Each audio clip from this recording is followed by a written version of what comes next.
You'll see a lot of the Spanish dancing and the music. It's beautiful, it's sunny.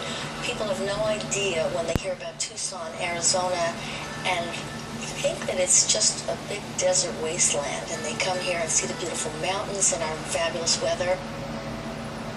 Despite its recent growth, the city is still renowned as a friendly, welcoming place.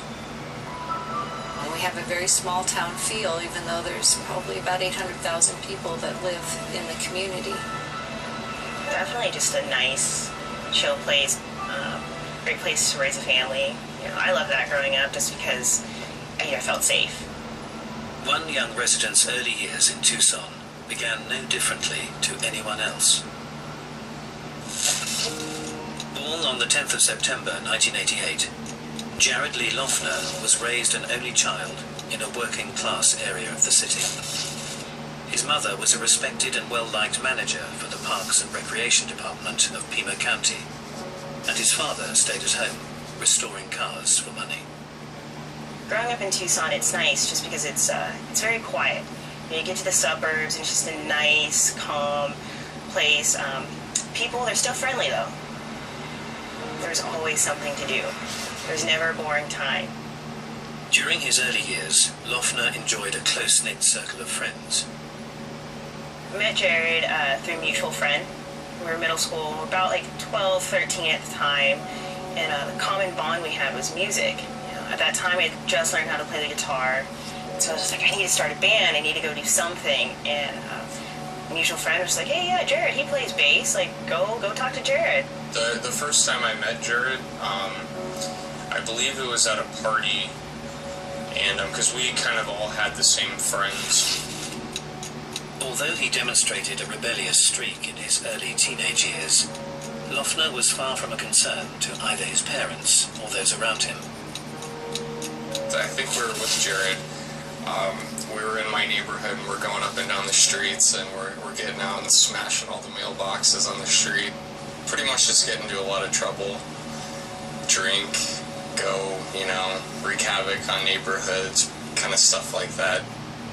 Despite some episodes of delinquency, his friends didn't consider him unusual amongst his peers.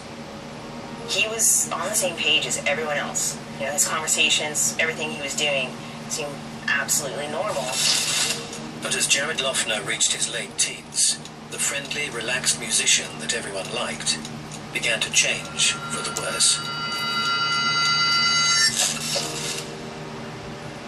It seems that a big turning point in his life was he had a crush on a classmate in high school. According to the gal, he had a much bigger crush on her than she ever had on him. So she just gave it a door, they broke up, and according to his high school male peers, that was when the guy just really kind of began to lose it. I think he just really wanted to have friends and a girlfriend and stuff like that, and I think that never worked out for him, so I think he felt kind of alone. He started acting out in a way that, in retrospect, looks like the early part of an onset of mental illness. He withdrew from school, he withdrew from friends. As an increasingly isolated teenager, Loeffner eventually dropped out of high school in 2006. His slow retreat into a private world went relatively unnoticed. But 5 years later, he would grab the nation's attention with a vengeance. 29 minutes past midnight, the 8th of January 2011, Motel 6, Tucson.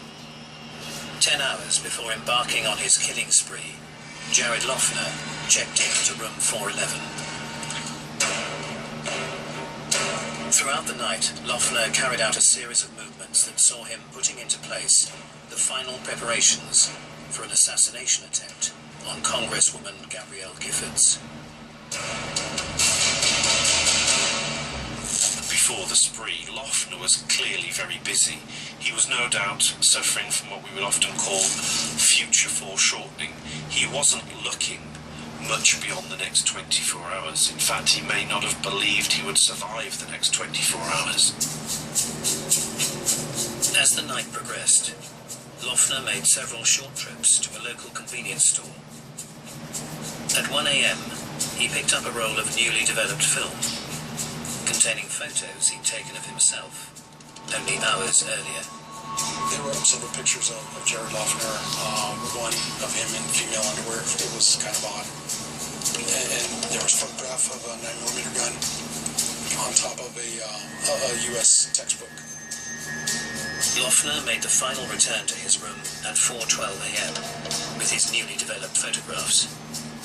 He logged on and entered into his familiar subversive world within the internet and began posting the bizarre images online.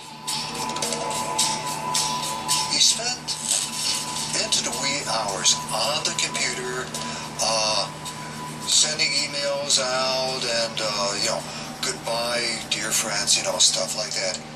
Retreating into the online world was nothing new.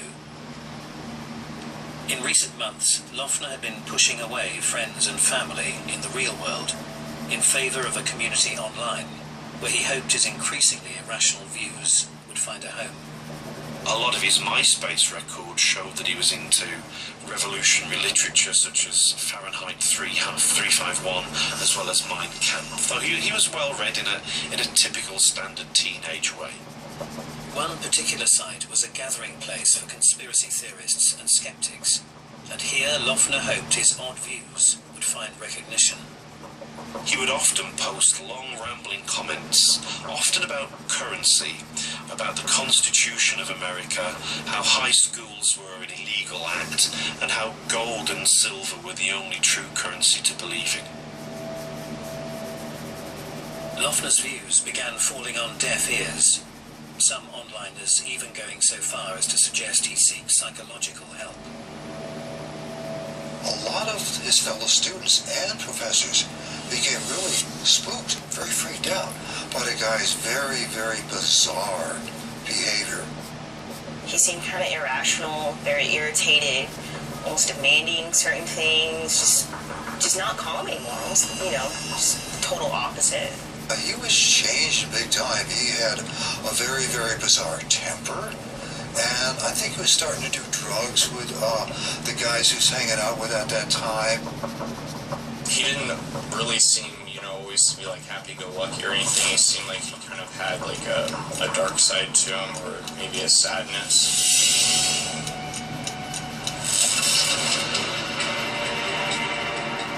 While he was at Pima Community College, there were a couple of instances when issues as difficult to talk about as abortion or war would come up. And at the most unideal times, he would blurt out in laughter. One of his female classmates was talking about her very, very traumatic experience having an abortion. And Lana came up with this remark like, "Oh my God, you're a baby killer." And of course, people in the classroom would take exception to that and then would ask him what his problem was. What are you doing? Are you trying to make a mockery of what we're saying? And he would just always respond in kind by laughing and just saying, "You're all idiots, you're all illiterate. You don't know anything that's going on here." Some of the students were very, very spooked by his behavior. In fact, one of the gals who was in her 50s and she had been a mental health technician, she took a seat by the door and she emailed one of her friends saying, "I just have a strong gut feeling that someday this guy's going to come into class with a gun and start shooting, but I just want you to know I'll be the first one out the door." We're examining the torture of students. The final straw for college authorities came when Loeffner posted a disturbing video online. This is my genocide school, where I'm going to be homeless because of the school.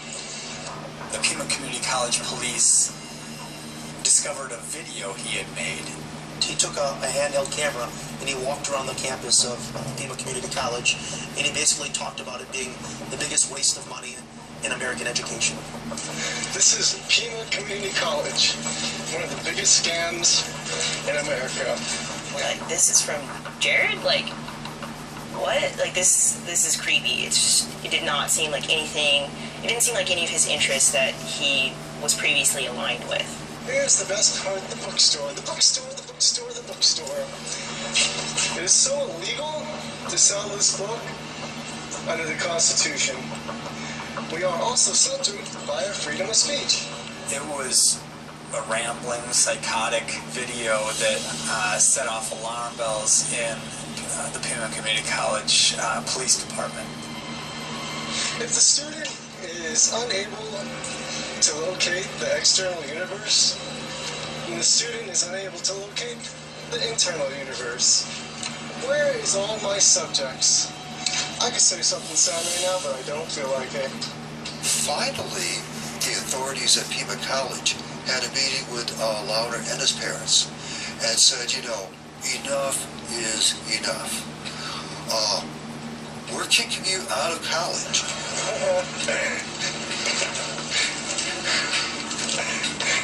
They gave him a letter. They said that he was suspended from school and that he could not come back until he had a mental health evaluation and an okay from a mental health professional, a psychologist or a psychiatrist. He was never able to produce that letter, of course. Thank you. This is Jared from Pima College. 7:04 a.m., the 8th of January, 2011. Just 3 hours before Loeffner embarked on his killing spree, he again left his motel room and made yet another trip to a store.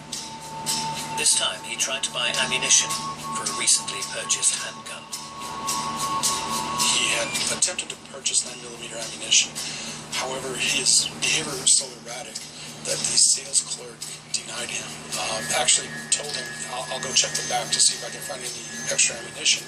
The clerk was, hey, something wrong with this guy. Came back and lied to Jared Loeffner, telling him he had no ammunition to sell.